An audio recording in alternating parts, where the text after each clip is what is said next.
আমি নিশ্চিতভাবে মনে করি রাজ্য সরকার বা তৃণমূল কংগ্রেসের কিছু ভুলভ্রান্তি আছে, কিন্তু মনে রাখবেন এর আগের জমানায় কম্পিউটার, ডিজিটাল ব্যবস্থা, ফেসবুক, মোবাইলে ক্যামেরা এগুলো কিছুই ছিল না।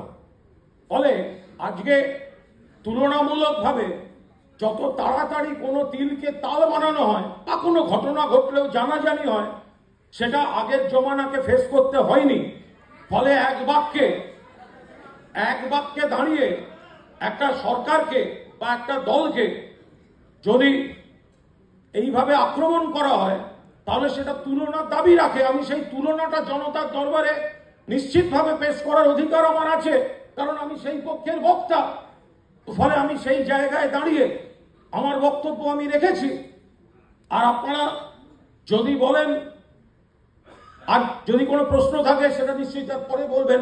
আমি এই যেভাবে নির্দিষ্টভাবে শুধুমাত্র এই একটা সময় ধরে একটা সরকারকে বা একটা দলকে আজকের রাজনীতিকে কলুষিত বলা হচ্ছে। আরে বুদ্ধদেব ভট্টাচার্য চোরেদের মন্ত্রিসভায় থাকবো না বলে ইস্তফা দিয়ে চলে গেছিলেন। বিনয় চৌধুরী বলেছিলেন ঠিকাদারদের জমানা শুরু হয়ে গেছে। বেঙ্গল ল্যাম্প, ট্রাম্প কেলেঙ্কারি, ট্রেজারি কেলেঙ্কারি থেকে শুরু করে লোহাচুর কেলেঙ্কারি থেকে শুরু করে একের পর এক কেলেঙ্কারি সিপিএম সরকার করে গেছে। তখন ডিজিটালাইজেশন ছিল না, ফলে তাদের ফাইল পত্র, কাগজপত্র সমস্যা আছে সেগুলোর, কিন্তু তা বলে অপরাধগুলো হয়নি সেটা তো হতে পারে না। ফলে সেই জায়গায় দাঁড়িয়ে এখন এই সরকারের জমানায় যে যা ভুল হয়েছে, যে অন্যায় হয়েছে, দোষীরা উচ্ছন্নে যাক, শাস্তি পাক। কিন্তু তুলনামূলকভাবে আগের সরকারের থেকে এই সরকারের জমানা উন্নয়নের দিক থেকে কেন্দ্রের বঞ্চনা সত্ত্বেও বঞ্চনার বিরুদ্ধে লড়াই, সেই জায়গায় দাঁড়িয়ে এবং অন্য রাজ্যের বিজেপির থেকে অনেক ভালো সরকার চলছে। আমি প্রস্তাবের তীব্র বিরোধিতা করি।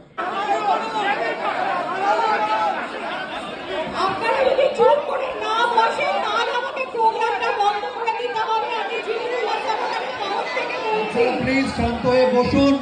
এটা বিতর্ক সভা, প্রত্যেকে তার মতামত দেবে, আমরা উত্তর দেব। আপনারা প্রয়োজনে প্রশ্ন করবেন, কিন্তু কথাটা বিতর্কটা হতে দিন। আমি অনুরোধ করছি সবাইকে, প্লিজ আপনারা বসুন। আপনি ওনাকে ওনার কথা বলতে দিন, আবার প্রশ্নোত্তর হবে, উল্টো দিক থেকে বলার সুযোগ থাকবে। আমি হাত জোড় করে অনুরোধ করছি আপনারা প্লিজ বসুন। আমরা এই বিতর্ক সভার যে গুরুত্ব, যে ঐতিহ্য, সেটা বজায় রেখে বিতর্কটা শেষ করতে চাই। আপনাদের কাছে হাত জোড় করে অনুরোধ করছি আপনারা প্লিজ বসুন। অন্তত আমাদের সবার কথা ভেবে আপনারা বসুন, আমরা বিতর্ক সভাটা শেষ করতে চাই। দেখুন, আমি একটা কাইন্ডলি একটুখানি শান্ত হয়ে একটা যদি কথা শোনেন, একটুখানি অনুরোধ করছি, একটা কথা যদি শোনেন দাদা ওখানে। আরে ঠিক আছে। দেখুন, এখানে একটা বিতর্ক সভা হচ্ছে, আমরা চারজন ওইদিকে, চারজন এদিকে বসে আছি। আমরা একে অপরের বিপরীত কথা বলবো বলেই এটা একটা বিতর্ক সভা। আপনারা সেই জন্যই শুনতে এসছেন। কুণাল ঘোষ যেটা বলছেন, আপনারা কি কেউ এটা আশা করেছিলেন যে আমি তৃণমূলের পক্ষে বলবো বা উনি সিপিএম এর পক্ষে বলবেন? আমি আমার মতো করে আমার কথা বলেছি, উনি ওনার মতো করে ওনার কথা বলছেন। না, ওটা ঠিক আছে, সেটা খারাপ লাগাটা স্বাভাবিক, কিন্তু আমি অনুরোধ করছি আপনাদেরকে, আমার তো ওনার হয়ে বলার কোনো কারণ নেই, কিন্তু দেখুন আপনারা সবাই বাংলায় যাতে দুর্নীতি না হয়, বাংলার একটা যে স্বচ্ছতার কালচার, তা নিয়ে আমরা সবাই গর্বিত। তেমন বাংলার যে একটা আলোচনা, তর্ক বিতর্ক, ডিসকোর্সের কালচার, তাই নিয়েও তো আমাদের একটা গর্ব আছে। এখানে একটা বিতর্ক সভা যদি আমাদের অসহিষ্ণুতার জন্য মাঝপথে বন্ধ হয়ে যায়, তাহলে সেটাও কি আমাদের সামগ্রিক গৌরবের জন্য খুব ভালো হবে? এইটা ঠিক না। উনি ওনার কথাটা বলছেন, ওনার কথা 100টা উত্তর দেওয়ার সুযোগ রয়েছে, আমাদের কথাটাও উনি উত্তর দিচ্ছেন, কিন্তু এই অসহিষ্ণুতার জন্য একটা আলোচনার পরিবেশ নষ্ট হয়ে যাবে, এটা কিন্তু আমাদের প্রত্যেকের জন্য খুব লজ্জাজনক হবে। আমি আপনাদের কাছে অনুরোধ করছি, আপনারা দয়া করে বসে পড়ুন, যেভাবে আলোচনাটা চলছিল আলোচনাটা সুষ্ঠুভাবে শেষ হোক। ওনাকে ওনার কথা বলতে দিন, আমরা উত্তর দেব। আপনারা আমাদের পাশে না থাকলে বিতর্ক সভা শেষ হবে না, প্রত্যেকে অনুরোধ করছি। এবং প্রথম কথা হচ্ছে বাবুলদা দলবদল সম্পর্কে একটা অত্যন্ত সিম্পলিফাইড একটা কথা বললো। গ্রামের যে মানুষ পতাকা পাল্টাচ্ছেন, অন্য দলকে সমর্থন করছেন, তিনি ইলেক্টেড এমএলএ বা এমপি নন, যিনি বিধানসভার ভেতর নিজের পরিচয় দিচ্ছেন যে আমি অমুক দলের এমএলএ, আর বাইরে এসে বলছে আমি তমুক দলের নেতা। সুতরাং বাবুলদাকে আমি সম্মান করি, অ্যাপ্রিসিয়েট করি। বাবুলদা যখন দল পাল্টেছে নিজের এমপিশিপটাকে ছেড়ে পাল্টেছে, কিন্তু সেই উদাহরণ যদি তৃণমূলের বাকিরা সেট করতো তাহলে আজকে এই প্রসঙ্গটাই আসতো না। সমর্থকের দলবদলের সঙ্গে একটা ইলেক্টেড মেম্বারের ধান্দাবাজিকে এক করা যাবে না। দ্বিতীয় কথা আপনাদেরকে বলি, আপনাদেরকে কয়েকজনকে ভাড়াটে বলেছেন বলে রাগ করবেন না, এনারা সন্দেশখালীর ধর্ষিতাদেরকেও ভাড়াটে বলেছিলেন।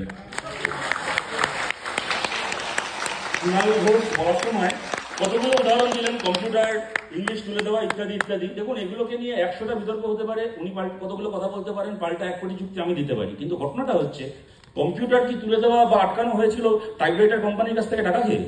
তা তো নয়। নন্দীগ্রামের কথা ওখানে বললেন ইন্দ্রনীল বাবু, নন্দীগ্রাম নিয়ে সিঙ্গুর নিয়ে সরকার মনে করেছিল কারখানা হওয়ার দরকার আছে, মানুষ সেটা চাননি, মানুষ রায় দিয়েছেন, আমরা হেরে গেছি, আমরা মেনে নিয়েছি। কিন্তু কোন সিঙ্গুরের মানুষ, নন্দীগ্রামের মানুষ এটা মনে করেন যে সিঙ্গুরে নন্দীগ্রামে জমি অধিগ্রহণ হয়েছিল বুদ্ধদেব ভট্টাচার্যের মেয়ের নামে বেআইনি জমি তৈরি হবে বলে, নিরুপম সেনের মেয়ের নামে সম্পত্তি তৈরি হবে বলে?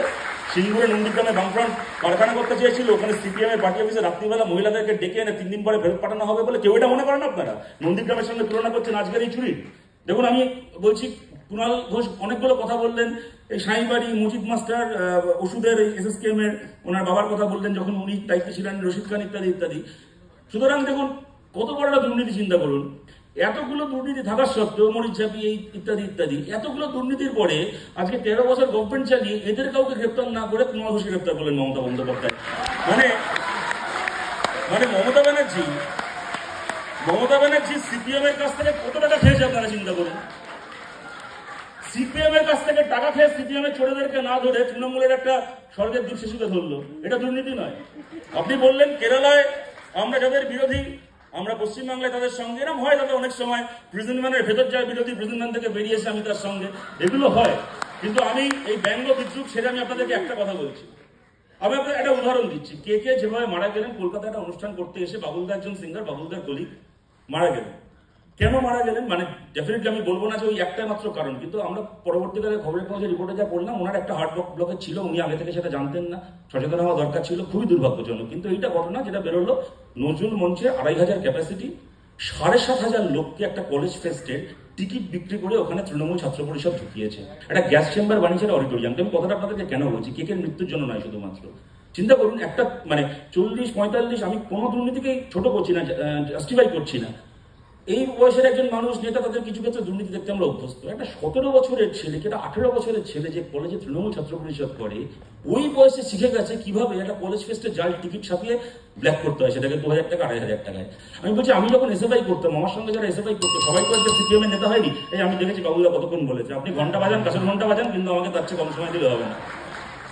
আমি যখন এসএফআই করতাম, আমার সঙ্গে যারা আমার সহকর্মী ছিলেন সবাই তো সিপিএম এর নেতা হননি, সক্রিয় রাজনীতি করছেন না। কৌস্তব যখন ছাত্র পরিষদ করতো, কি অন্য কেউ যখন অন্য রাজনীতি করতো, যারাই সেই সময় ছাত্র আন্দোলন করেছেন, বড় হয়ে সবাই রাজনৈতিক নেতা হয়েছেন এমন নয়। তাদের মধ্যে কেউ ডাক্তার হয়েছে, কেউ ইঞ্জিনিয়ার হয়েছে, কেউ সাংবাদিক হয়েছে, কেউ ব্যাংকে চাকরি করে, কেউ ব্যবসা করে নিজের। আমি বলছি, একটা 17-18 বছর বয়সের ছেলেদেরকে যদি চুরি করা শিখিয়ে দেয় একটা পলিটিক্যাল সিস্টেম, একটি ছেলেকে কি একটি মেয়েকে, আপনি চিন্তা করুন 5 বছর পরে, 7 বছর পরে এই ছেলেটি, এই মেয়েটি তো সমাজের আরো বিভিন্ন জায়গায় অকুপাই করে থাকবে। এই সমাজটা কেমন সমাজ তৈরি হচ্ছে? দুর্নীতি শুধুমাত্র রাজনীতিতে সীমাবদ্ধ থাকবে, নবান্নের রাইটার্স বিল্ডিংয়ে সীমাবদ্ধ থাকবে।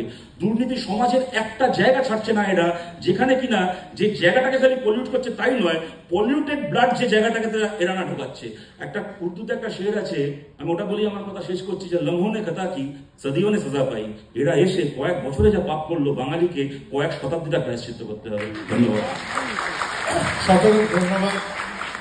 আমাদের বিতর্ক সভা শেষের দিকে আপনাদের মতামতের জন্য আমরা